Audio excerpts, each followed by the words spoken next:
Why is cannabis in the Caribbean illegal? It's perfectly suited for our climate, and for a large part of history was a vital industrial raw material as well as natural medicine.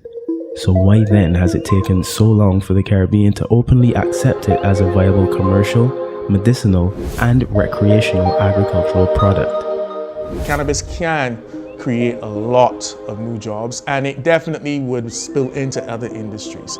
Though we have a legacy of agriculture and we have the land space across the region to mass produce at some level, we have the quality of soil to ensure that you get strains that can't be grown in a lab. We have the climate that allows us to outcompete those that grow things in labs.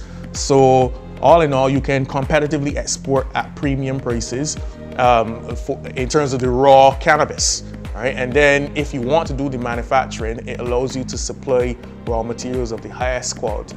And that disposable income could be used to finance all industries right now that are struggling, with probably the exception of tourism. But if we get the recreational end going right, you might see more tourists coming here just to experience, have that experience of being here while utilizing the cannabis that is available.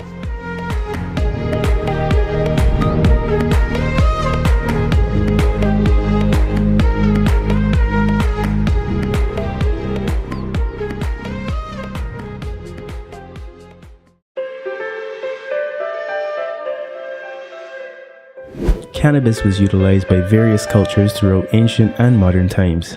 As early as the 1800s, there was no prohibition on the sale of cannabis and its related byproducts.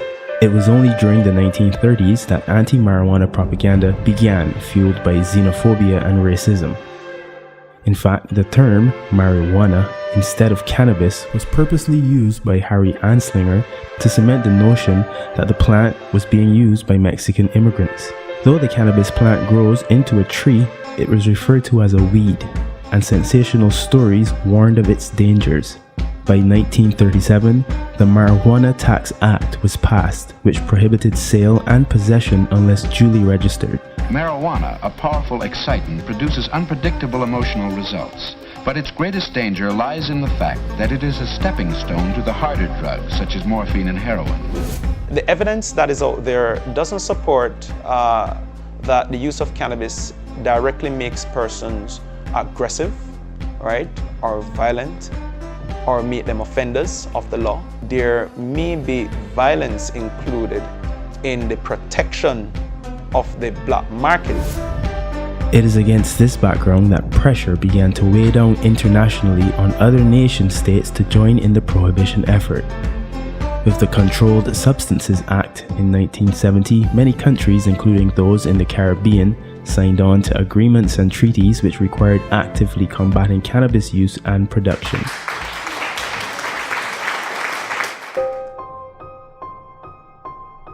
In turn, this primarily affected the Rastafarians. We still have that element of punishment, right? So you may not get locked up for it, but it is not a ticketable offense. So you have to pay money. What Rastafari is saying is that, look, just restore this plant. We ain't asking to do anything revolutionary. All we're asking you to do is to restore this plant to its natural condition. Also affected were mainly the lower class members of society. Of course, with criminalization comes crime. Several Caribbean nations thus became casualties of the war against cannabis by fostering a criminal element with links to gangs, weapons smuggling, the South American narcotics trade, and bloody turf wars. Islands such as Trinidad and Jamaica were especially hard hit. Everybody's screaming out about gun crime and screaming out about murder and things. But we have to ask the questions, yes, where do the guns come from? But the bigger question is, why do they come? And I think the answer is because gangsters need them to protect their weed. There is hope, however. Several modern Caribbean leaders have taken a new approach. In Jamaica, spearheaded by Prime Minister Andrew Holness, there has been radical decriminalization with a view to making a commercially viable export commodity. And in Antigua, Prime Minister Gaston Brown made an unprecedented apology to the Rastafarian population who had suffered years of persecution as his country passed a bill decriminalizing cannabis use. I have issued a genuine apology to the Rastafarian community. St. Vincent has also recently passed legislation, while in Barbados there has been mention of medical legislation, but that waits to be seen. With these current trends, the likelihood exists that the end of prohibition could signal a new agricultural boom for the Caribbean, as markets such as Canada have large demands that could be met by the region. We use herb. Herb is the healing of the nation. Like how alcohol is the destruction of mankind. Herb is the healing of the nation.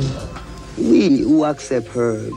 Herb is important, but herb is more important to the people who don't accept it yet, because that is the reality. I mean, it's not so well then, it's something that you crave, but you check it in your sense and say, herb. Herb is a plant. I mean, herbs are good for everything. Why these people who want to do so much good for everyone, who call themselves governments and this and that, why them say you must not use the herb?